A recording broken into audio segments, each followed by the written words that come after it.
श्री कृष्णा श्री कृष्णा श्री कृष्णा श्री कृष्णा। गुरुर्ब्रह्मा गुरुर्विष्णुः गुरुर्देवो महेश्वरः गुरुः साक्षात् परं ब्रह्मा तस्मै श्री गुरवे नमः। तस्मै श्री गुरवे नमः। सत्यव्रतं सत्यपरं त्रिसत्यं सत्यस्य योनिं निहितं च सत्ये सत्यस्य सत्यं मृतसत्यनेत्रं सत्यात्मकं त्वां शरणं प्रपन्नाः। सर्वत्र गोविन्दनाम संकीर्तनं गोविन्द गोविन्द। हरि ओम तत्सत्। श्रीमद् भागवत महापुराणम एकादश स्कंदम उद्धव गीत 13வது अध्यायम 31வது श्लोकम। नोद्विजेत जनाधीरः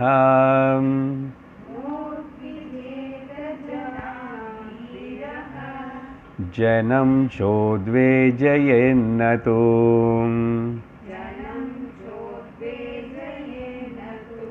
अतिवादां स्थितक्षेत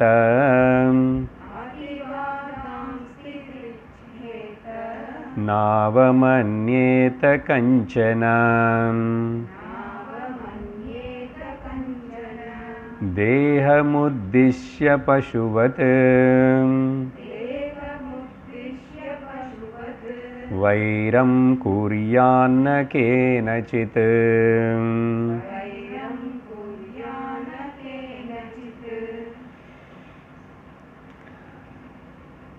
वर्ण आश्रम धर्मंगळनु विवरिच्चिट्टे वर भगवान कृष्णर उद्धवर्किट्ट सोल्றாரு,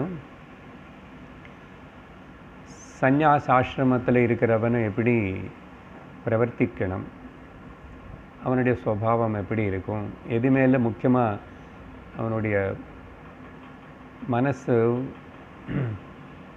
ஏகாகிரப்படுத்தணும், எந்தெந்த விஷயத்தில் ஜாக்கிரதை இருக்கணும்.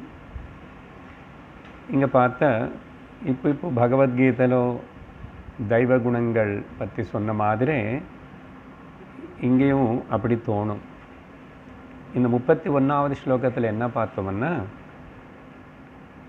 அந்த சந்நியாசி அந்த பக்தனு, ஓகே, சந்நியாசி மட்டும்னு சொன்னால் நம்ம கொஞ்சம் பேர் தான் இருப்பான். அப்படிப்பட்ட சாதகனு, அப்படிப்பட்ட கிருஹஸ்தனு, எப்படிப்பட்ட எனக்கு பிடிச்சவனாக இருக்கிறவன், என்ன நம்பி வாழுறவனும், அவன் அவனால் யாருக்கும் பயம் இருக்கக்கூடாது. அவனை பார்த்து மஸ்கிட்டோ ரிப்பெல்லர் மாதிரி ஓடி போகக்கூடாது மக்கள்.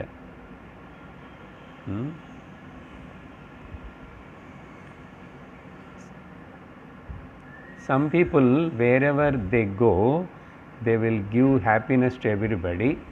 Some people whenever they go okay, not wherever, whenever they go they will give happiness to others. So நம்ம எந்த கேட்டகரியில் இருக்கணும். அதே மாதிரி ஜனங்கள் கூட அப்படிப்பட்டவங்களுக்கு தொந்தரவு பண்ணக்கூடாது அப்படின்னு சொல்லலை. ஜனங்களை பார்த்து பயப்படக்கூடாது. நம்ம போகிற இந்த ஆன்மீக பாதையில் நிறைய கிரிட்டிசிசம் எல்லாம் வரும். நம்ம பக்கத்தில் இருக்கிறவங்களை கிட்டேருந்து ஆரம்பித்து நிறைய பேர் பலவிதமான கஷ்டங்களை கூட கொடுப்பாங்க, பேசுவாங்க. அது எல்லாத்துக்கும் எதுக்குமே கண்டிக்காமல் போகணும், வாழ்க்கை நடத்தணும். அப்படி யாராவது ஏதாவது சொன்னால் கூட அவங்கள மறுபடியும் படி வாங்கிறது, நான் பதில் கொடுக்குறேன்னு நம்ம அப்படி பேசக்கூடாது. ரிவெஞ்சு அந்த பாவனை இருக்கக்கூடாது. அப்படி இருக்கணும். சாதாரண மக்கள் தேகத்தினே சத்தியம் அப்படின்னு சொல்லிட்டு இந்த அபிமானம் மானம் இது எல்லாத்துக்கும் முக்கியத்துவம் கொடுத்துட்டு இருக்கிற பசுவத்து அவங்க எல்லாரும் மனுஷ சரீரத்தில் இருக்காங்க. ஆனால் பிரவர்த்தனை அவங்களுடைய ஆலோசனை விதானம் வந்து ரொம்ப பசு துல்லியமாக இருக்கும். அப்படி இந்த மனிதன் ஆகக்கூடாது. அப்படி ஆகிறதுனால தான் அவங்க எல்லாரும் பொறாமை வச்சுக்கிறாங்க எல்லாரும் மேலே, துவேஷம் பொறாமை. அதனால் ஆனால் என்னோடய பக்தன் சாதகன் ஆத்தியாத்மிக வாழ்க்கையை சூஸ் பண்ணவன், முக்கியமாக இந்த சந்நியாசிகளாக இருக்கிற அந்த நிலைக்கு வந்தவங்க வைரம் கேனச்சித் ந குறியாது, ஒருக்காகவும் ஒரு வாட்டி கூட அது பண்ணவே கூடாது. அடுத்தது 32வது ஸ்லோகத்திலும் ஏக ஏவ பரோ ஹ்யாத்மா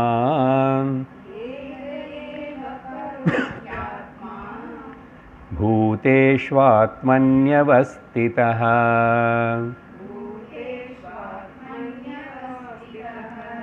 யதேந்துருதபாத்ரேஷு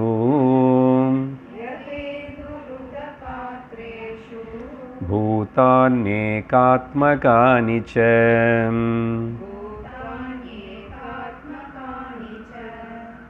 மேலே சொன்ன கருத்துக்கு கனெக்டிங்காக இருக்குது இந்த ஸ்லோகம். ஏன் அப்படி சொல்கிறேன்னா, எல்லாருக்குள்ளே இருக்கிறது ஒரே ஆத்மா, ஏக ஏவ பரஹ ஆத்மா பூதேஷு ஆத்மனி அவஸ்திதः.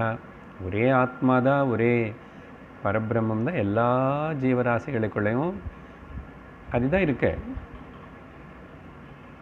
அதனால் நீ எதுக்கு வைரம் காட்டணும், எதுக்கு பேதம் பார்க்கணும் நீ?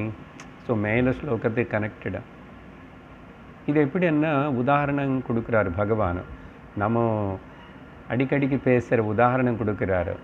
எப்படி சூரியனுடைய பிம்பம் பல குடங்களுக்குள்ள பலதாக காணப்படுறதோன்றார். யதா இந்து, இங்கே சூரியன் இல்லை சந்திரன் எடுத்துக்கிறார். ஏன்னா அவர் சந்திர வம்சத்தை சேர்ந்தவர் இல்லையா? யாரோ கிருஷ்ணர். ஓகே, வேதாந்திகள் எப்போ பார்த்தா சூரியன்னு கொடுப்பாங்க, நம்ம சந்திரன். ஜலம் இருக்கிற பாத்திரங்களுக்குள்ள சந்திரனுடைய பிம்பம் விழுந்தால் எப்படி பல பாத்திரங்களுக்குள்ளே காணப்படுமோ, அதே மாதிரி தான் பூதானி ஏகாத்மனிச்ச, ஒரே ஆத்மா தான் இத்தனை குடங்களாக இருக்கிற சரீரங்கள், எல்லா சரீரங்களும் ஒரு சரீரம் ஒரு குடம், அதில் மனசனே ஜலம், அதனால் சரீரத்தின் பக்கெட்டுன்னு சொல்லுவோம். அதனால தான் இந்த வேற்றுமை பார்க்கக்கூடாது, துவைத்தம் பார்க்கக்கூடாது அப்படின்னு சொல்லி 32வது ஸ்லோகத்தில் சொன்னார். அதுக்கப்புறம் அலப்த்வா ந விஷீதேத காலே காலேஷனம் க்வசித் லப்த்வா ந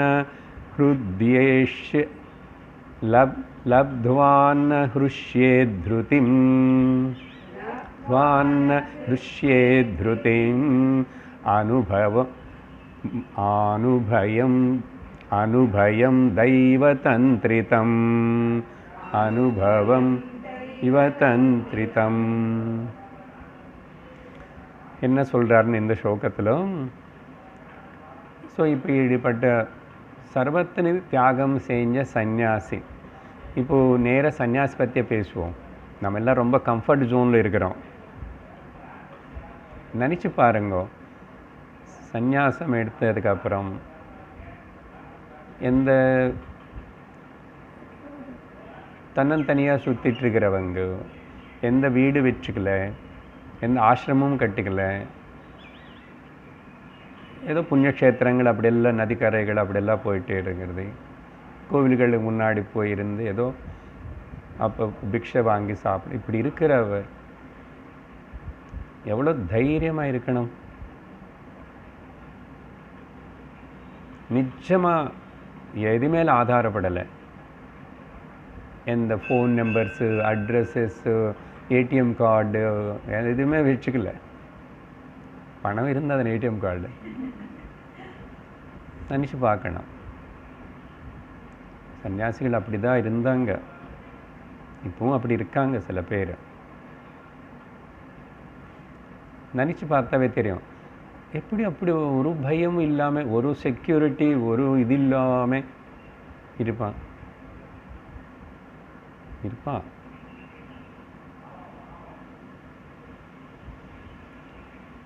அப்படிப்பட்டவனை பற்றி சொல்லும்போது, இப்போ அவனுக்கு பிக்ஷை கிடைக்குமா எனக்கு இல்லையா, இன்னைக்கு எங்கே தங்க போகிறேன்,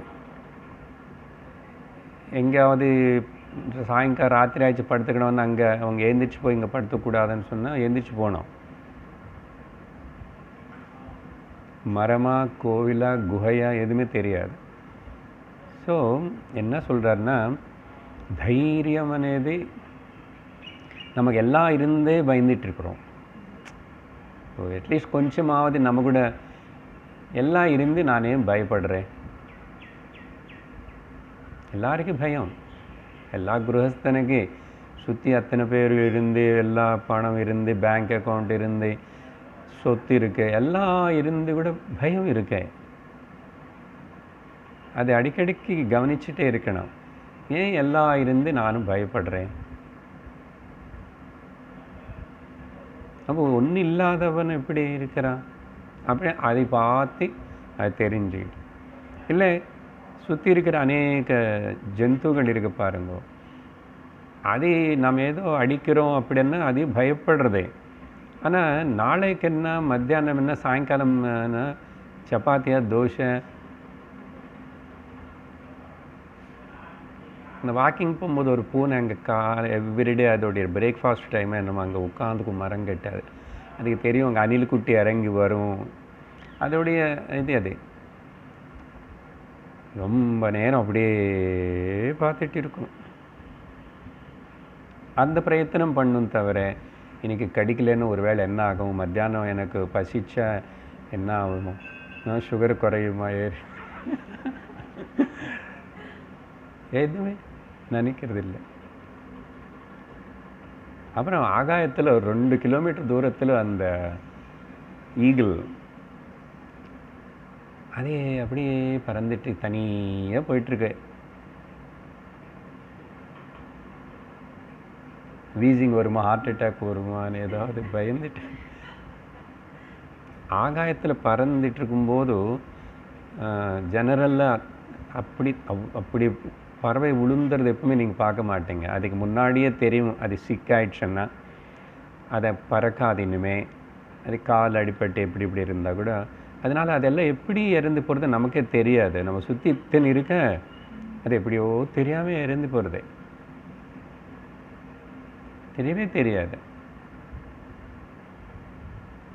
Very rarely you will see some either dog or cats on the road, but நார்மலாக இத்தனை பறவை பார்க்கவே முடியாது. வெரி ரேர் பாருங்க. ஸோ தைரியம் விஷயத்துக்காக சரி என்ன சொல்கிறார், முக்கியமாக பயம் అనేది அந்த பசிக்கு சாப்பாட்டு வரணுமே. இப்போது அப்புறம் ஒரு நாள் சாப்பாடு கிடைக்கல, பசி சாப்பிடலன்னா அப்புறம் அடுத்த நாள் நடந்து போகிறதுக்காவது பாடிக்கு தெம்பு இருக்கணும் வேண்டாமா இல்லையா? அதுக்கு என்ன சொல்கிறாருன்னா, ஒரு காலத்தில் பிக்ஷை கிடைச்சா அதுக்காக ரொம்ப சந்தோஷப்படக்கூடாது. ஒரு வாட்டி ஏதாவது ஒரு நாளுக்கு அடிக்கலைன்னா கூட அதுக்கு விஷாதம் ஆகக்கூடாதுன்றார். கூடாது. அப்படி இருந்துட்டு இந்த பிக்ஷை கிடைக்கிறது கிடைக்காமல் இருக்கிறது தெய்வாதீனம்னு சொல்லிட்டு, தெய்வ தந்திரிதம். எனக்கு இந்த சரீரம் இது நான் அவருக்கு ஒப்படைச்சிட்டேன், நான் అనేది இல்லாமல் இருக்கேன். பிராரப்தத்தினால் இந்த சரீரம் எவ்வளோ நாள் இருக்கும் அவ்வளோ நாள் இருக்கட்டும் அப்படின்னு சொல்லி இனிமேல் இதோடைய கவலை அவர் படணும்.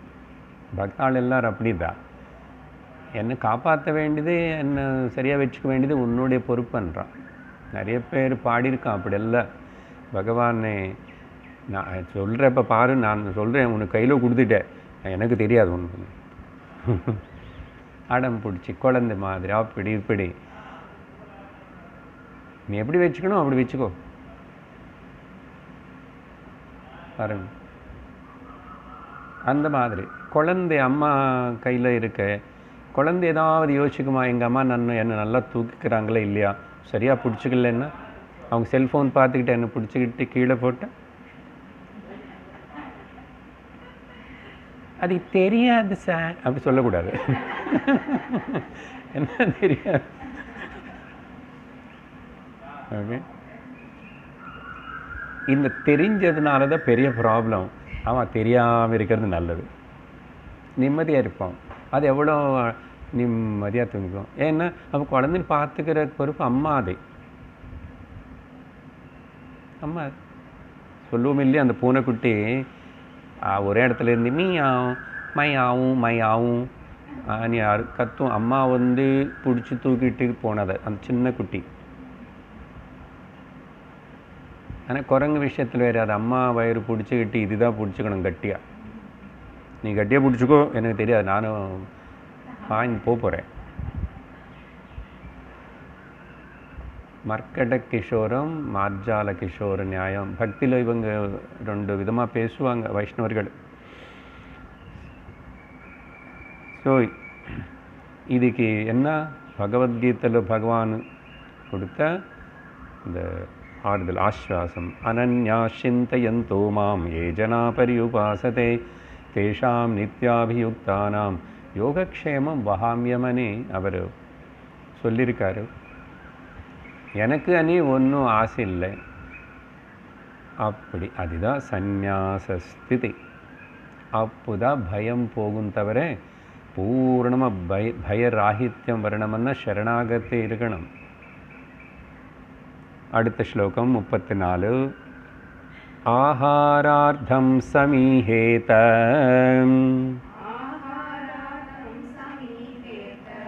யுக்தம் தத் பிராணதாரணம் தத்வம் விம்ருஷ்யதே தேன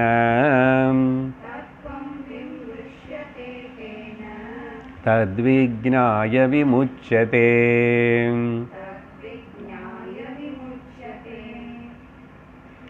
இந்த ஸ்லோகத்தில் என்ன சொல்கிறாருன்னா, ஆகாரத்துக்காக பிரயத்தனம் பண்ணணும். பிரயத்தனம் பண்ணாமல் இருக்கிற சில சன்னியாசிகள், ரிஷபதேவர் கதை, மலைப்பாம்பு மாதிரி ஒரே இடத்துல இருக்கும், அது முயற்சி பண்ணாது. அதுக்கு அதுக்கு முன்னாடி வந்தால், அதுக்கு எட்டுற மாதிரி வந்தாத தவிர இதாக கஷ்டப்பட்டு போகாது. ஏன்னா அதோடைய சரீரம் அப்படி வெயிட்டாக இருக்கும், அது ரொம்ப ஸ்லோ. ஓகே, வேறே பாம்பு மேலே அது போக ரொம்ப நிதானமாக போகும். அப்போது ரிஷபதேவர் அப்படி இருந்தாருன்னு, அது எப்போன்னு சிவர தசையில். இனிமேல் சரீரம் அவங்க வச்சுக்கணும்னு அவசியம் இல்லை. அப்படி இருக்கும்போதும் அஜகர விருத்தின்னு சொல்லுவாங்க இல்லையா, அஜகரன்னா நடமாடாமல் ஒரே இடத்துல இருக்கிறது. அப்படி இருக்கக்கூடாது. இப்போ தானே பூனை உதாரணம் சொல்லிட்டு நீங்களும் பார்க்கலாம். காலையில் பிரயத்தனம் பண்ணுறது அதே. ஒரு பறவை எல்லாம் தேடுது, காலையில் எழுந்திரிச்சு அதுக்கு பசி, அதுக்கு பிரயத்தனம் பண்ணுறதே. ஹண்டிங்கு போகும், அதுக்கு சாப்பாட்டு கிடைக்கல, பசி இருக்குன்னாமா இந்த லெப்பர்ட், சித்தா, அது ஒரு நாள் அது நைட்டு கூட கண்ணு தெரியும் அதுக்கு. அது 200 மைல்ஸ் அப்படியெல்லாம் கூட தாண்டி போகுமா. அந்த அளவுக்கு அதுக்கு பிரயத்தனம் பண்ணணும், பிக்ஷைக்காக போகணும். ஏதோ இடத்துல இருந்தால் அங்கே மக்கள் கொடுக்காங்கன்னா அங்கே உட்காரலாம். பட் அங்கே வரமாட்டான், ஒரே இடத்துல உட்காரக்கூடாது. தென் சன்னியாசிக்கு இந்த இடத்துல உட்காந்து நல்லா இந்த கோயிலுக்கிட்ட நிறைய வராங்க, நிறைய காசு போடுறாங்க, மாதிரி அப்படி உட்காரக்கூடாது. அப்படிப்பட்ட சந்நியாசி பற்றி பேசும்போது எதுக்கு அப்படி பண்ணணும்னா, ஏன்னா பிராணம் உயிர் காப்பாற்றுக்கணும் இல்லையோ? எதுக்கு உயிர் காப்பாற்றுக்கணும்? உயிர் இருந்தால் தானே ஞானத்துக்கு அப்படின்னு இன்னும் ஞானம் அடையலை இவர். வித்வத் சந்நியாசி இல்லை, விவிதிஷா சந்நியாசம். ஞானம் அடையணும், அதுக்காக நான் நிறைய டைம் ஸ்பெண்ட் பண்ணணும் விசாரணத்துக்காக அப்படின்னு நினைக்கிற இவர். அப்போது உடம்பு சக்தியோடு இருந்ததா, பிராணம் இருந்ததா, ஆத்ம விசாரம் பண்ணி ஆத்ம ஞானத்தை அடைஞ்சு முக்தன் ஆயிடுவான். அதுக்காக சரியா? அர்த்தம் தர்மார்த்தம், தர்மம் ஞானார்த்தம், ஞானம் மோக்ஷார்த்தம். சரியா? அது ஆர்டர் அப்படின்னு சொல்லி 35வது ஸ்லோகத்தில் யத்ருச்சயோபபன்னானம்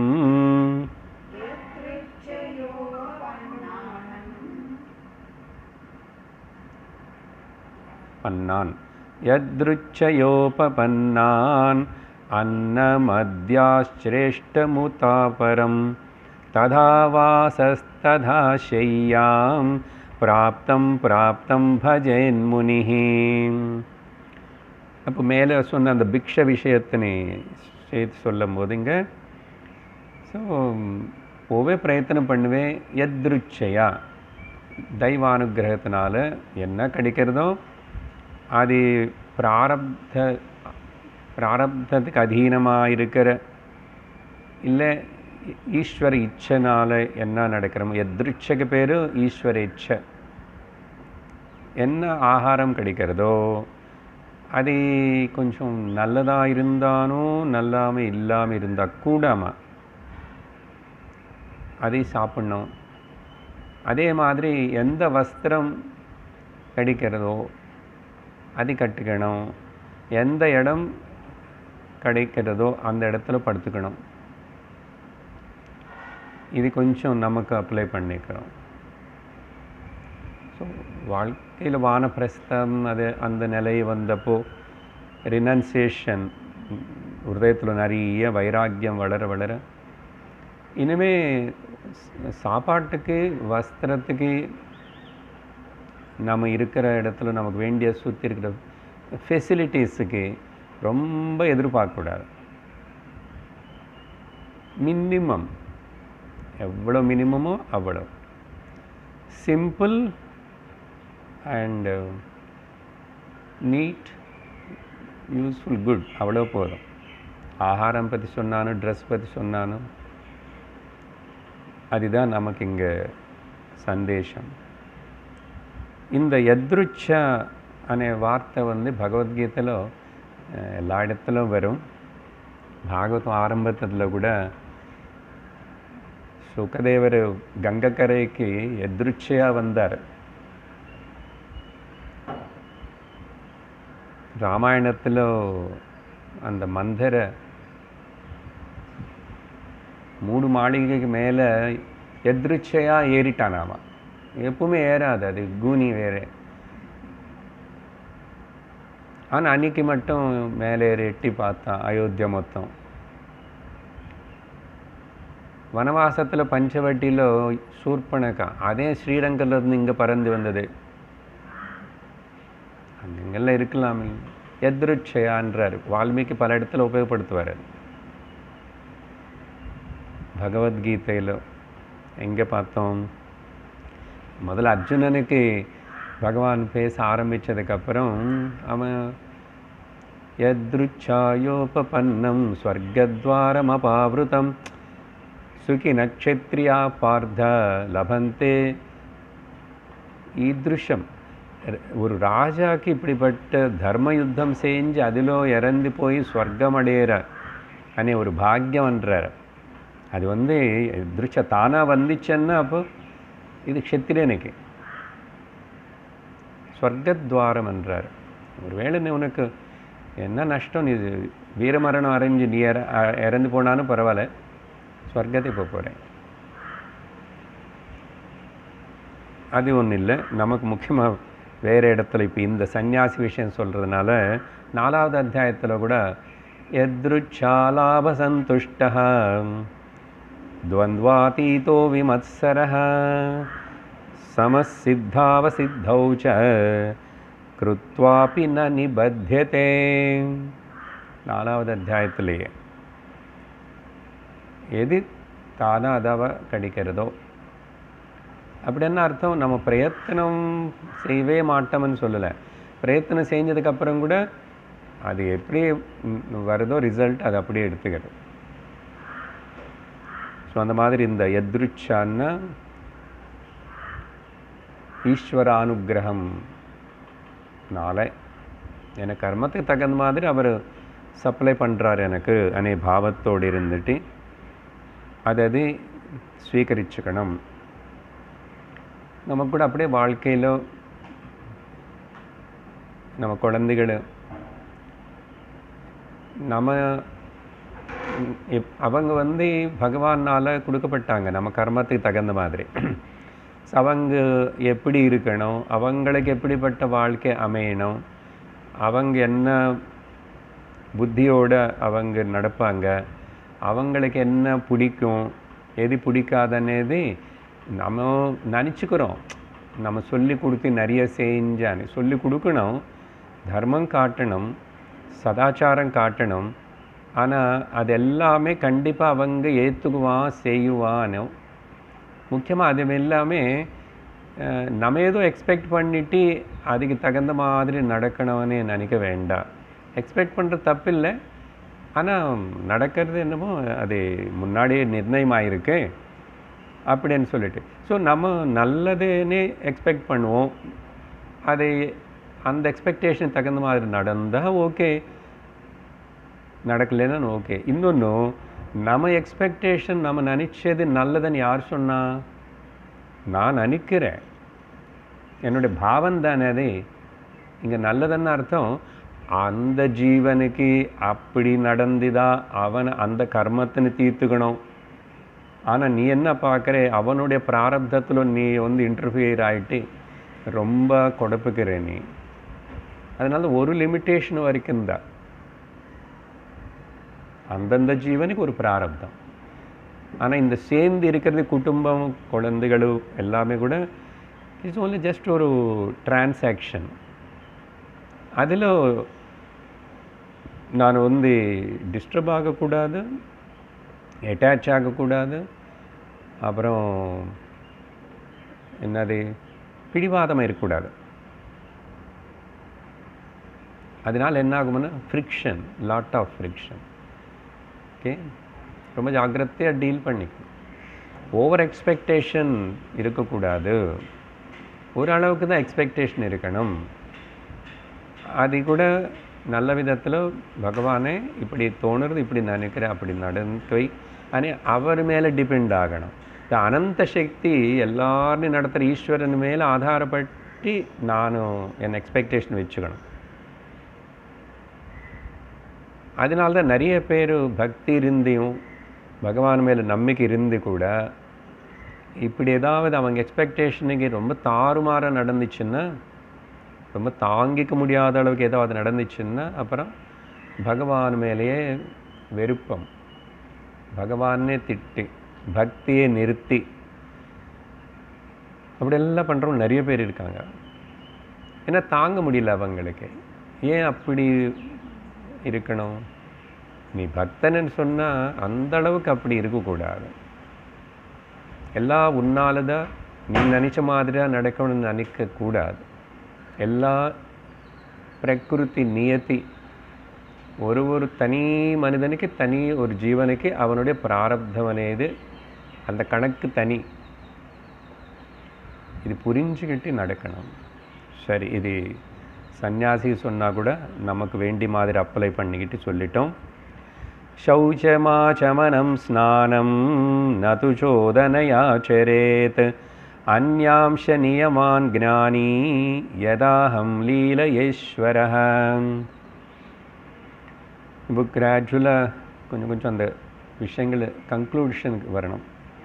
என்ன சொல்கிறாருன்னா, அவனை பற்றி பகவான் சொல்லிக்கிறாரு, ஈஸ்வரனான எனக்கு இந்த கிளென்லினஸ்ஸு, சதாச்சாரமாவது இல்லை அனுஷ்டானமாவது இதெல்லாமே கூட ஒரு லீலை மாதிரி தான். முன்னாடி சொல்லிட்டார் பகவத்கீதையில், நான் எனக்கு பண்ண வேண்டியது ஒன்றும் இல்லை, ஓகே, ஆக போக வருது ஒன்றும் இல்லை, ஆகலைன்னு கவலை ஒன்றும் இல்லை, I am nothing to do with anything. ஞானி கூட அந்த நிலையில் கம்பேரிசன். ஸோ எனக்கு அப்படி. ஆனால் அப்போ எதுக்கு நான் அவதாரம் எடுத்துகிட்டு வரும்போது இதெல்லாம் அனுசரிக்கிறேன்? ராமரோ கிருஷ்ணரோ இது ரெண்டு தானே நமக்கு நிறைய தெரிஞ்சது. எல்லாமே கூட அனுசரித்து காட்டினாங்க. எப்படி சந்தியாவந்தனத்திலிருந்து அதனால தான் அங்கங்கே அந்தந்த சந்தர்ப்பம் வரும்போது அங்கே ஸ்பெஷலாக மென்ஷன் பண்ணி சொல்லப்படுறது. ராமர் விஷயத்தில் சின்ன வயசில் விஸ்வாமித்திரர் கூட போனப்போ கூட எவ்ரிடே வால்மீகி ஏதும்போது இந்த விஷயம் சொல்லிகிட்டே இருப்பார். சந்தியா பண்ணுறான்ற சந்தியா பண்ணனே விஸ்வாமித்திரன் முதல் நாள் கூட்டிகிட்டு போனப்போ அடுத்த நாள் எங்கே தங்கிட்டாங்களோ நெக்ஸ்ட் டே ராமலக்ஷ்மண் 2 பேருன்னு எனிப்பு விட்டுட்றாரு. அந்த எனிப்பு விட்டுனது தான் அதுக்கப்புறம் நமக்கு திருமலை பாலாஜியோட சுப்பிரபாதம் ஆயிடுச்சு. ஆக்சுவலாக அந்த வேர்டு அந்த கௌசல்யா சுப்ரஜாராம பூர்வா சந்தியா பிரவர்த்ததே உத்திஷ்ட நர்ஷார்தூலா அது ஒரு வச்சுட்டு அப்புறம் நிறைய எழுதிட்டாங்க. அது அங்கே வால்மீகி ராமாயணத்தில் இதே ஸ்லோகம் இருக்கு. காலை நேரம் ஆயிடுச்சப்பா, சந்தியாவந்தனம் பண்ண எழுந்திருக்கணும், ராமாயண் குழந்தைகள் பண்ணாங்க. இதே தினந்தோறும் மறுபடியும் அந்த சந்தியா சமயம் ஆயிடுத்து, சாயம் சந்தை ஏதோ ஒன்று சொல்லிகிட்டே இருப்பான். ராமாயணத்தில் கவனித்தேன், கிருஷ்ணர் விஷயத்தில் கூட அப்படி தான். அதையும் சில இடத்துல மென்ஷன் பண்ணப்பட்டு. ஓகே, அப்புறம் குரு கிட்ட போனார், சாந்திப்பனை கிட்ட போனார். அந்த படித்தது கொஞ்ச நாள் தான் படித்தாருன்னு வச்சுக்கோங்க. ஆனால் போனார், குரு கிட்ட போகணும், படிக்கணும்னு எல்லாம். அந்த எதுக்குன்னு சொன்னால் லோக சிக்ஷனுக்காகன்றார். லோகத்தில் நான் அனுசரிக்கலைன்னா அப்புறம் மக்களுக்கு எப்படி தெரியும்? அதே மாதிரி ஆத்மஜானி கூட அவனுக்கு இவெல்லாம் கட்டாயம் கிடையாது. அவனுக்கு எந்த ரூல், இது முன்னாடி சொல்லிட்டோம், எந்த ரூல்ஸ் ரெகுலேஷன்ஸ் அப்ளை ஆகாது. அப்படின்னா அவர் ரொம்ப எடமெண்ட்டாக அப்படி இர்ரெகுலராக இருக்க மாட்டான். இருக்கிற சான்ஸ் இல்லை. ஞானி கெனாட் பிஹேவ் அதர் தேன் தி நல்ல வழியில் தான் இருப்பார். அதனால் எங்காவது அப்படி ஏதாவது பார்த்தா அது நமக்கு தப்பாக நினச்சக்கூடாது, தெரியாது நமக்கு. அவர் ஸ்வேச்சையாக செய்யணும்னா செய்வார். ஆனால் அது அவருக்கு கட்டாயப்படுத்தி செய்ய வேண்டியதுன்னு அவசியம் இல்லை. ஆனால் அவங்களுக்கு கூட லோகத்துக்கு உதாரணம் காட்டுறதுக்காக தான், சாதாரண மக்களுக்கு ஒரு ஐடியலாக இருக்கிறதுக்காக. இதுக்கு எங்கே ரெஃபரன்ஸ் ஸ்லோகம்? அதே பகவத்கீதையில் யத்யதாச்சரதி ஸ்ரேஷ்டः தத்தத்தேவேதரோ ஜனः சயத் பிரமாணம் குருதே லோகஸ்ததனுவர்த்ததே.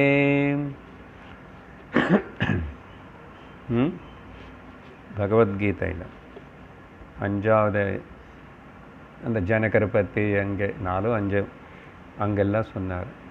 எதுக்குன்னா லோக சங்கிரகம். அதான் லோகத்தில் த லீடர்ஸ், த சோஷியல் ஐகான்ஸ், அவங்க எல்லாரும் ரொம்ப நல்ல வழியில் இருந்து காட்டணும். அவங்களுக்கு எப்படியோ பேரு புகழ் அவங்களுடைய டேலண்ட்ஸ்னாலேயோ அவங்க ஃபேமஸ் ஆகிட்டாங்க. அப்படிப்பட்ட ஃபேமஸ் ஆனவங்களுக்கு தான் இப்போ ஜென்ரலாக அப்பவும் இப்போ எப்பவுமே ஐடியல். ராமர் ஐடியல், தர்மம்னா ராமர், அந்த தர்மமே ராமருடைய விக்கிரகமாக காணப்படுறதுன்னு. Embodiment of the virtues and values.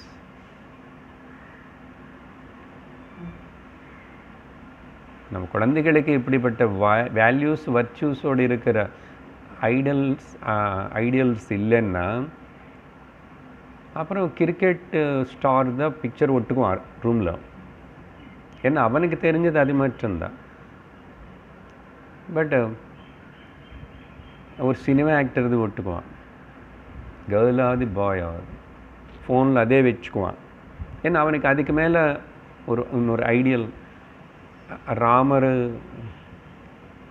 எல்லா வகையிலும் இருக்கிறது. ஏதோ ஒரு ஃபீல்டில் ஒரு இடத்துல எக்ஸ்பர்ட் ஆனதுனால, அது பரவலப்பாக அட்வர்டைஸ் ஆகிறதுனால, ஆஹா ஓஹோன்னு எல்லோரும் பேசுகிறதுனால இவன் அதுக்கு அட்ராக்ட் ஆகிறான். ஆனால் அது எவ்வளோ டேஞ்சரு. சினி ஃபேன் எத்தனை பேர் அதில் போய் மயங்கி ஏமாந்து அவங்களுடைய டைமு எனர்ஜி எல்லாம் என்ன தான் இருக்குது. அவங்களோட ரியல் லைஃப் தெரியுமா அவனுக்கும்? சின்ன பசங்களுக்கு தெரியுமா இன்னொன்றும்? So outer glamour and the glory, அது நீ பார்த்து பப்ளிசிட்டி என்ன இருக்குன்னு நீ அவங்களுக்கு வேல்யூ கொடுக்குற. நீ நித்தியம் பார்த்து வர்ஷிப் பண்ணுற அளவுக்கு. But people are cricket worshippers are there, cinema worshippers are there. இதெல்லாம் ஒரு பர்வர்டடு மென்டாலிட்டி. இது சொசைட்டிக்கு ரொம்ப டேஞ்சர். எந்த குழந்தை மனுஷனை விட அந்த டீனேஜில் அப்படியெல்லாம் ஆகக்கூடாது. அவங்களுக்கு அதனால தான் ரோல் மாடல்னு ஹையஸ்ட்டு த பெஸ்ட்டு கொடுக்கணும். அது எப்பவுமே அப்படி இருக்கிற மாதிரி இருக்கணும். அடுத்த நாள் அவங்கள பற்றி பேப்பரில் இப்படி அப்படின்னு போட்ட மாதிரி இருக்கக்கூடாது. ஓகே, ஸோ அதுதான் இங்கே பகவான் சொல்கிறாரு. அப்புறம் 37வது ஸ்லோகத்தில் நஹி தஸ்ய விகல்பாக்யா யாச்சமத்வீக்ஷயா ஹதா ஆதேஹாந்தாத் க்வசித் க்யாதிஹி ததஸ் சம்பத்யதே மயா. எதுக்கு மேலே ஸ்லோகத்துக்கு கனெக்டடாக ஏன் அப்படி இருக்கணும் அப்படின்னு சொன்னால், எப்படி அந்த ஞானி அவனுக்கா பேத திருஷ்டி இல்லை. அப்புறம் இது முன்னாடி இருந்த பேத திருஷ்டி எல்லாம் கூட இப்போது அவனுக்கு ஈஸ்வர தரிசனம் ஏற்பட்டதுனால 32 சொன்ன மாதிரி சர்வத்திர சமதர்ஷனம், அவனுக்கு அந்த பேத புத்தி எல்லாம் போனதுனால அதுக்கப்புறம் இந்த தேகம் எவ்வளோ நாளைக்கு இருக்குமோ அப்படி வரைக்கும் இந்த பிக்ஷாட்டனம் இதெல்லாம் பண்ணணும். பாயிண்ட் என்னன்னு இந்த ஸ்லோகத்தில், அந்த பிக்ஷாட்டனம் இது மினிமம் அந்த விஷயங்கள் பண்ணும்போது அவருக்கு பேத திருஷ்டி இருக்கிற மாதிரியும் பேத திருஷ்டி காட்டுற மாதிரியும் சிலது காணப்படும். நம்மளை கூட மகாத்மர்கள்னு பார்க்கும்போதோ நமக்கு நடுவில் வந்து நம்ம கூட இருக்கும்போதோ நாம் அப்படி பார்ப்போம். அது வந்து ஜஸ்ட்டு தற்காலத்துக்கு ஏற்பட்டதா. அதனால் அவங்களுக்கு ஹிருதயத்தில் அப்படிப்பட்ட பேத திருஷ்டி இல்லை. லோகத்தோட விவகாரம் வைக்கும்போது கொஞ்சம் அப்படி காணப்படும். ஸோ அப்படிப்பட்ட ஞானி அவனுடைய தேகம் ஒரு யாத்திரை முடிஞ்சதுக்கப்புறம் அந்த ஞானி மயா சம்பத்தியதே என்றார் கடைசியில் அந்த ஸ்லோகத்தில். அப்படின்னா he will become one with me. ஏன்னா துவைத்தம் எதுவுமே இல்லை, அத்வைத பிரம்ம தத்துவத்தை ஞானம் வந்துச்சு. இனிமே இன்னொரு சரீரம் అనేది உற்பத்தி ஆகாது அப்படின்னு சொல்லி 38வது ஸ்லோகத்தில் துக்கோதர்கேஷு காமேஷு சொல்லுங்க. ஜாத நிர்வேத ஆத்மவான் அஜிக்ஞாசித மத்தர்மஹ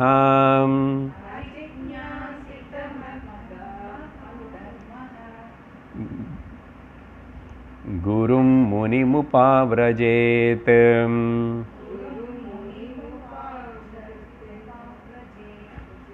ओके ओके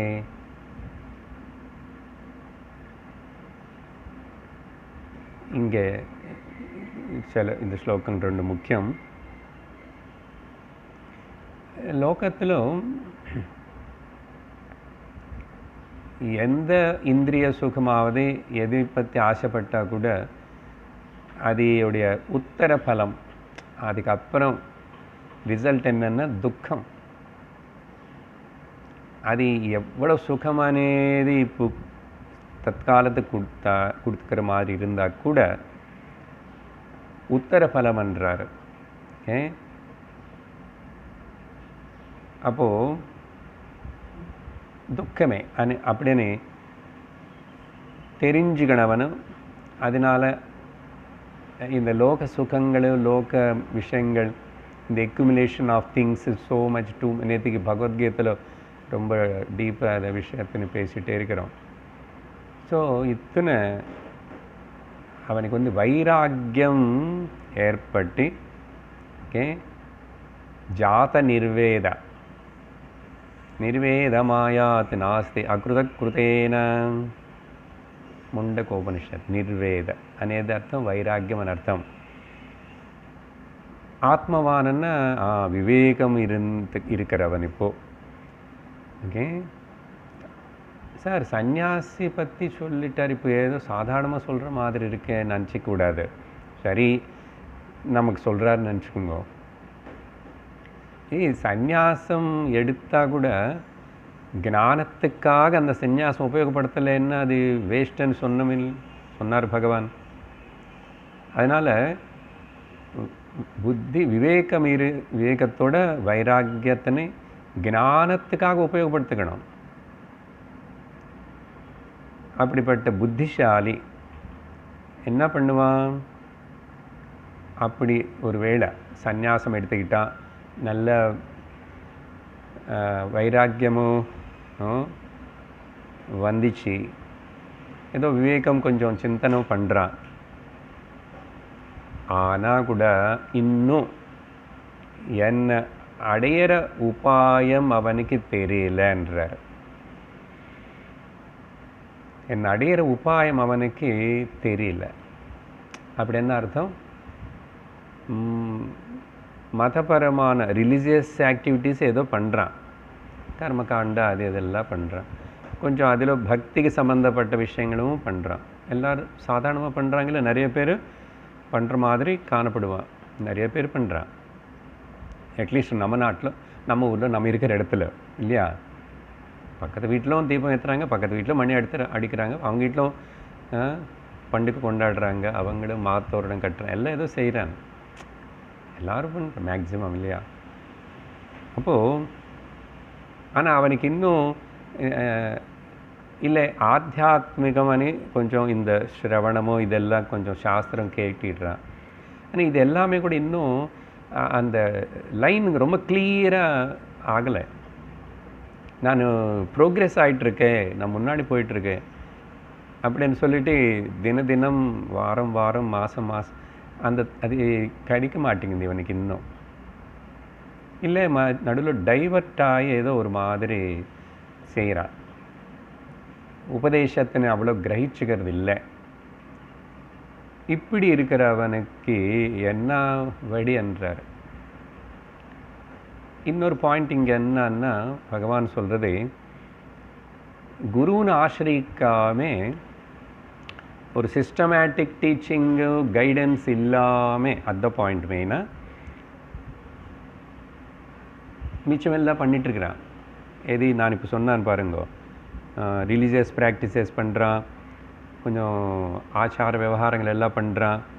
ஓகே, ஆனால் கரெக்டான அவனை பண்ணுறான். இப்போது வாழ்க்கை கடைசி 75-80 வயசு வரைக்கும் அப்படியே பண்ணிகிட்ருக்கிறான். ஆனால் அப்பவும் கவலை போல, நிம்மதி வரல, பகவான் மேலே பிரீத்தி ஏற்படலை. நேற்றுக்கு அசுர குணங்கள் இருக்கிறவங்க எல்லாரும் பற்றி சொல்கிறோம் இல்லையா. ஓகே, அதுதான் ரொம்ப கிளியராக எக்ஸ்பிளைன் பண்ணிட்டு இருக்கிறது. அசுரமன்னா இன்னும் ராட்சசா வேறு லோக விஷயங்கள் பற்றி இல்லை, எல்லாம் இங்கே இருக்கிற சுத்தி பற்றி தான் சொல்கிறார். நம்ம வீட்டில் நம்ம ஹிருதயத்தில் கூட இப்படின்னு அப்படிப்பட்ட குணங்கள் நம்ம சுற்றி இருக்கிறவங்க. இந்த டிட்டாச்மெண்ட்டனே வரமாட்டேங்குது, போதும் అనేది வரமாட்டேங்குது, அலம் போதும் வரமாட்டேங்குது. அப்போது ரொம்ப மரணிக்கிற வரைக்கும் கவலையோடு இருக்கிறான்னு சொன்னோம். இந்த டீப் சாரோஸ் அது அவனுக்கு வழி தெரியலன்னு அர்த்தம். எப்படி நிம்மதியாக இந்த சரீரத்தின் விடுறது, இது நிகழ்வு போகிறது தான். என்னதான் இவ்வளோ நாள் ரிலீஜியஸ் ப்ராக்டிஸு அது இது பண்ணி, அது ஆச்சாரம் பண்ணி இது பண்ணி, அந்த கோவிலுக்கு போய் இந்த தீர்த்த யாத்திரை பண்ணி என்னதான் சாதிச்ச? எதுக்கு அதெல்லாம் பண்ணான்னு சொல்லிட்டு திருப்தி நிறைய பேருக்கு அது போதுமானு அப்படி இருந்துட்டு சாமி குட் பர்சன் நினச்சிக்கிறான். இல்லை, நேற்று கடைசியில் 12வது ஸ்லோகம் 16வது அத்தியாயத்தில் லாஸ்ட்டில் சொன்னது என்ன, ஏதாவதேவா, இதுக்கு மேலே ஒன்றும் பெருசு பண்ணதில்லை, நான் ரொம்ப எல்லாம் settled, daughter marriage over settled, son settled, I am also retired, வீடு கட்டியாச்சு. ஓகே, இது அது செட்டில்மெண்ட் இல்லையே, அது தெரியல.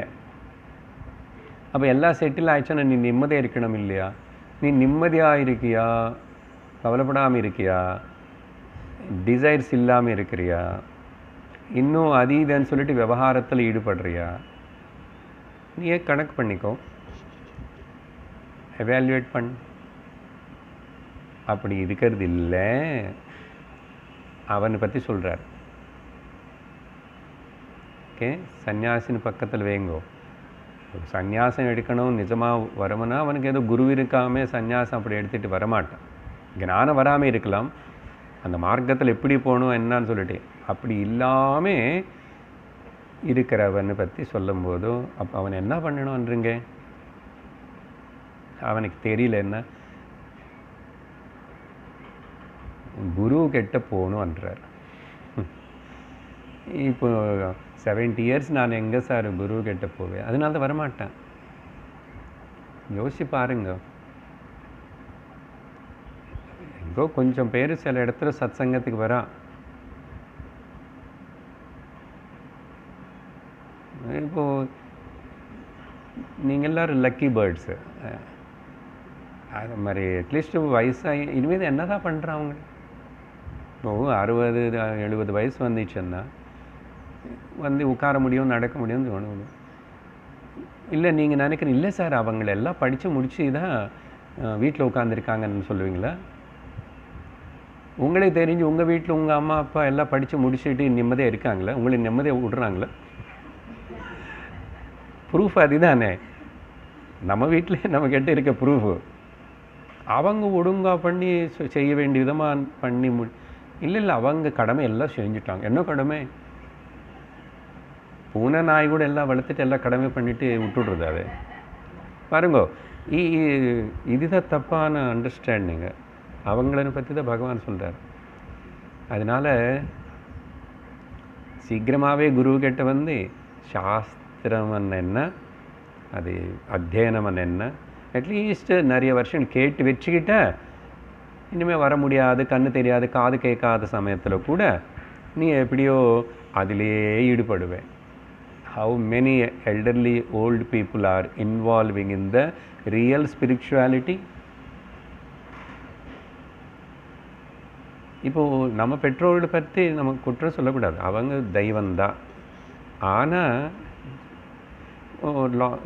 நல்ல யோசிச்சு பாருங்கோ, அவங்களுக்கே இப்படி இந்த மாதிரி வரல. இங்கே பகவான் சொல்கிற மாதிரி, கீதையில் சொல்கிற மாதிரி ஏன் வரல? இப்போ போய் டீச் பண்ணாதுங்கோ. பெரியவங்களுக்கு டீச் பண்ணக்கூடாது, பெரியவங்களுக்கு ஒன்லி மரியாதை கொடுக்கணும், அவ்வளோதான். சேவை பண்ணணும், ஆனால் கற்றுக்கணும். ஏன் இவங்களுக்கு அந்த விட்ராவல் வைராக்கியம்? எத்தனை கதை பார்த்தோம் பாகவதத்தில். அப்படி தானே இருக்குன்னா வாழ்க்கைக்கு பிரயோஜனம்னு சொல்கிறது சாஸ்திரம். நேற்று சொன்னமில்லை, ஆவி விட்டுனா சாவி விட மாட்டான மாதிரி மெஜாரிட்டி. அதனால் நம்ம ஜாக்கிரதை இருக்கணும். நமக்கு சாஸ்திரம் கேட்கறது, விஷயம் புரியறதே அதனால். ஸோ இந்த குரு கிட்ட போய் அவனை ஸ்ரோத்ரியன் ஆகணும், சிரவணம் பண்ணணும்ன்றாரு. சிரவணம் பண்ண இது எல்லாத்துக்கும் என்ன காரணம்னா, கண்டதே காட்சி கொண்டதே கோலம்னு அவனா என்னமோ நினச்சிக்கிறது. நாங்கள் நல்ல குடும்பத்தில் பிறந்தோம், நாங்கள் இப்படி ஆச்சாரம் இருக்கிறோம், நாங்கள் இந்த ஊருக்கு சேர்ந்தவங்க, நாங்கள் அதான் தம்பம். இன்னும் கூட சொல்லுவார், நாளை பகவத்கீதையில் இன்னும் நிறைய. அதெல்லாம் நாட் எனஃப், நாட் ஓகே. 39 தாவத் பரிச்சரேத் பக்தः தாவத் பரிச்சரேத் பக்தः ஸ்ரத்தாவான் அனசூயகः யாவத் பிரம்ம விஜானியாத்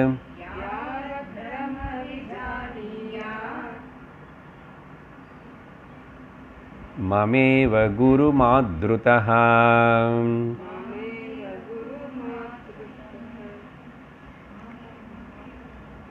யா மமேவ அது இதில் கிராமர்.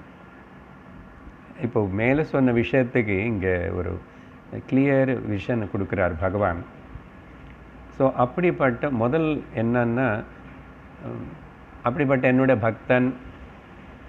ஏன்னா பக்தன்னு சொல்கிறதுக்கு எல்லாருக்கும் சொல்லிக்கிறாங்க இல்லையா, அதுதான் சொன்ன பாயிண்ட்டு.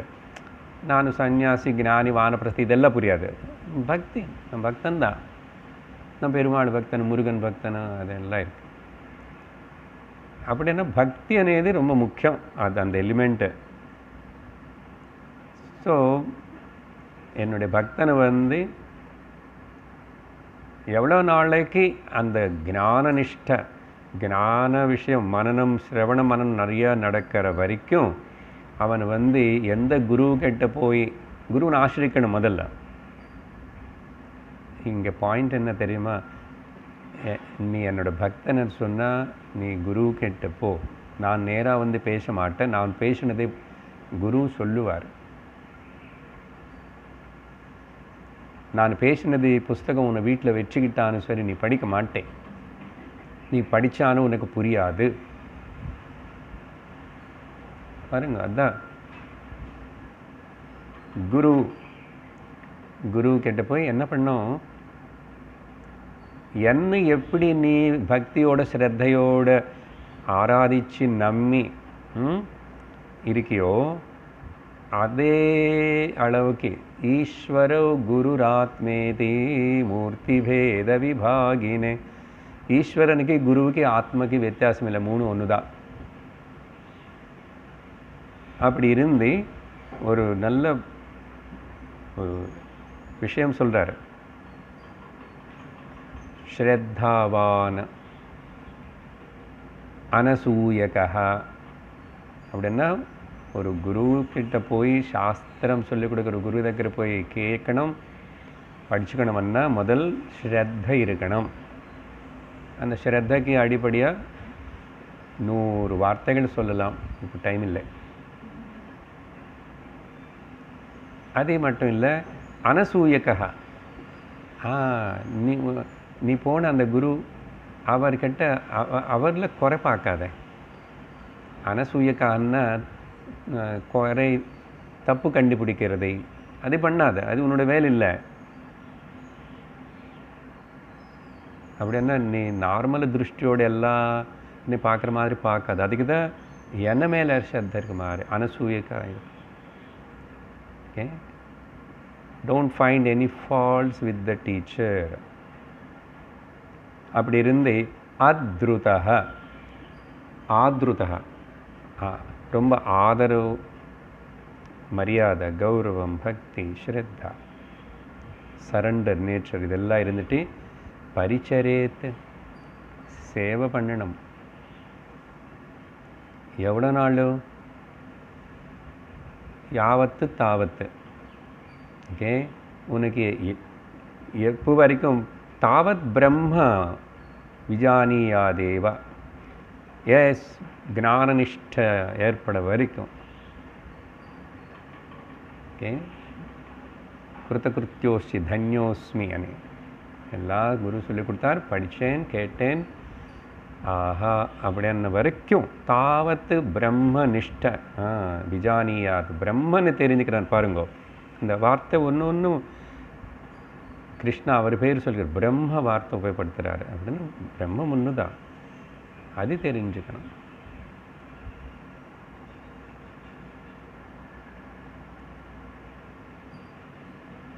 யாவத்து வைகுண்டத்துக்கு வர வரைக்கும், எப்போ நீ வைகுண்டத்துக்கு வந்து சேருவாயோ அப்படி சொல்லணும் இல்லையா பெருமாள். இவர் பெருமாள் இல்லையா? ஏன்னு தெரியாது சார், நீங்கள் அந்த ஸ்லோகங்கள் எல்லாம் பார்க்குறீங்கன்னு. யார் உத்தவகீதை பார்க்குறான், யார் படிக்கிறான்?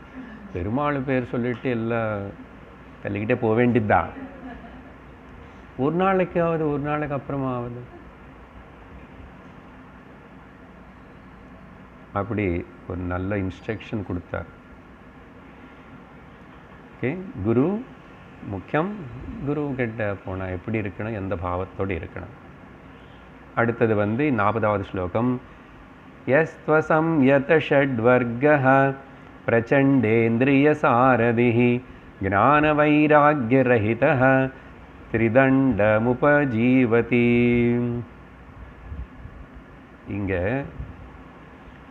சந்நியாசினி கொஞ்சம் ஜாக்கிரதை இருக்கணும்னு சொல்கிறார். இப்போ அப்படின்னா, நீ ஸ்பிரிச்சுவல் சீக்கரா, ஓகே, பக்தனா, ஓகே, நான் அதெல்லாமே ஆட் பண்ணுறேன். சன்னியாசி சொல் அப்படின்னா மினிமம் இது இருக்கு அவனுக்கிட்ட. என்னது? 5 இந்திரியங்கள், மனசனே, இந்த அரிஷட் வர்க்கங்கள்.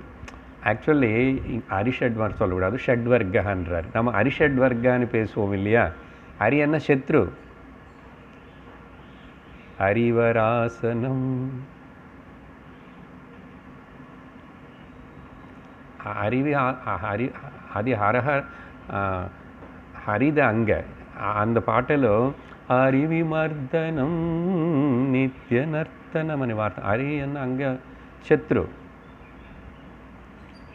ಮೊದಲ ವಾರ್ತ ஹரிவராசன் கரெக்டு தான். ஷட்வர்க்கம் இந்த ரொம்ப பிரச்சண்ட, ஓகே, இந்திரியங்களோட சாரதியாக இருக்கிற மனசு, அது கண்ட்ரோல், இந்திரியங்கள் எல்லாத்தையும் கண்ட்ரோல் பண்ணாமே, ஓகே. ஸோ 6 இந்திரியங்களை மனசோடு சேர்த்து எந்த மனிதன் அவனுடைய வாழ்க்கையான ரதம், இந்த ரதத்தினை நடத்துறது அந்த கட்டோபனிஷத்தில் சொன்ன மாதிரி கம்பேரிசன் கொடுக்கப்பட்டது இல்லையா?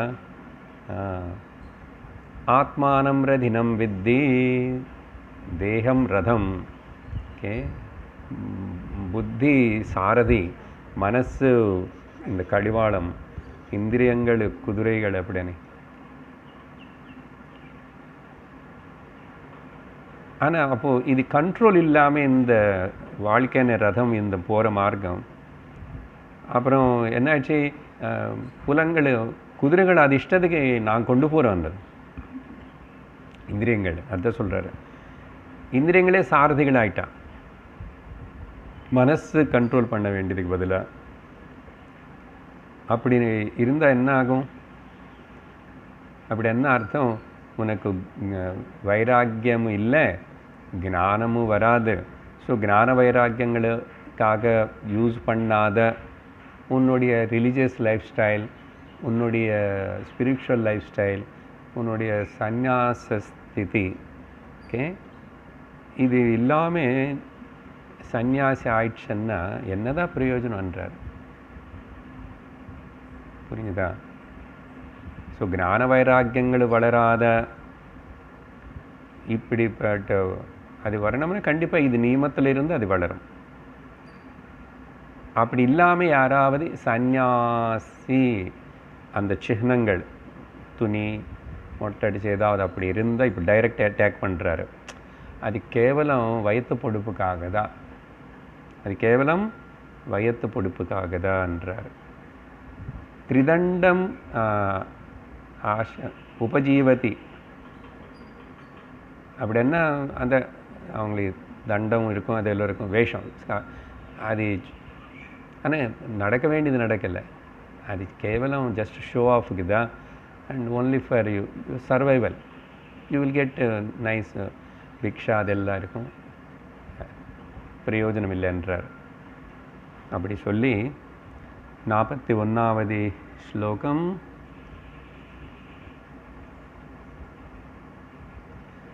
சுரானாத்மானமாத்மஸ்தம் நிஹ்னுதே மாம்ச தர்மஹ அவிபக்வகஷாயோஸ்மாத் அமுஷ்மாச்ச விஹீயதே. மேலே சொன்ன அந்த கிரிட்டிசைஸ் பண்ணுறாரா, இப்படி இருக்கக்கூடாது சந்நியாசன்னா, அதை பற்றி சொல்லும்போது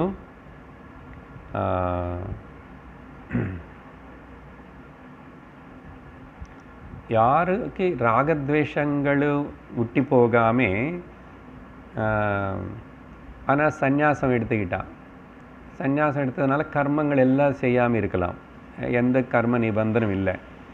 அப்போ ராகத்வேஷம் உள்ளே போகாமல் கர்மங்கள் எல்லாத்தையும் சந்நியாசம் பண்ணி ஒருத்தன் யார் இருக்கானோ அவன் என்ன ஆயிடுச்சு, இப்போது அவனு ப்ரோக்ரெஸ் ஆக மாட்டான். அதனால் இவன் செஞ்ச தப்பு என்னன்னா, தேவதைகளுக்கு பண்ண வேண்டிய யஜ்ஞ யாகங்களும் செய்யறதில்லை. ஓகே, தனக்கு அப்படியே நேராக சுகம் போகம் அனுபவிக்கிறதுக்கு இல்லை, அதையும் தியாகம் பண்ணிட்டான். யஜ்ஞ தேவதைகளுக்கு பண்ண வேண்டிய அதையும் தியாகம் பண்ணிட்டான். அவனுடைய கம்ஃபர்ட்ஸும் குறைச்சிக்கிட்டான். ஆனால் உள்ள ராகத்வேஷங்கள் இருக்கு. அப்புறம் அவனோட ஹிருதயத்தில் நிவசிச்சுட்டு இருக்கிற எண்ணு கூட அவனை தியாகம் பண்ணிட்டான். இத்தனை தியாகம் பண்ணா, ஆனால் ராகத்வேஷங்களும் தியாகம் பண்ணலையே. இது பாஹ்யமாக பார்க்கும்போது இது எல்லாம் தியாகம் பண்ண, கர்ம தியாகம் பண்ண. அப்படி இருந்து இப்படி யாராவது பண்ணால், is the most deceiving person. ரொம்ப அவன் ஏமாத்துக்கின ஆள் அப்படின்னு சொல்லிட்டு, இப்படிப்பட்டவனுக்கு இஹ பர இங்கேயும் பிரஷ்டனை ரெண்டு கட்டவனாய். அதனால் அது அப்புறமா ஹிப்போக்ரட்டிக் வே வேண்டாம். தெரிஞ்சுக்கோ, புரிஞ்சுக்கோ, அந்தந்த லைஃப் ஸ்டைலில் வந்துடும். அதுக்கு உனக்கு மார்க்கதர்ஷனம் பண்ணுறதுக்கு எப்பவுமே கூட குரு இருக்கணும். ஓகே, போதும். அடுத்த வகுப்பில் மிச்சம் இந்த அத்தியாயம் இன்னும் கொஞ்சம் ஸ்லோகங்கள் தான். ஓம் பூர்ணமதః பூர்ணமிதம் பூர்ணாத் பூர்ணமுதச்யதே பூர்ணஸ்ய பூர்ணமாதாய பூர்ணமேவாவசிஷ்யதே.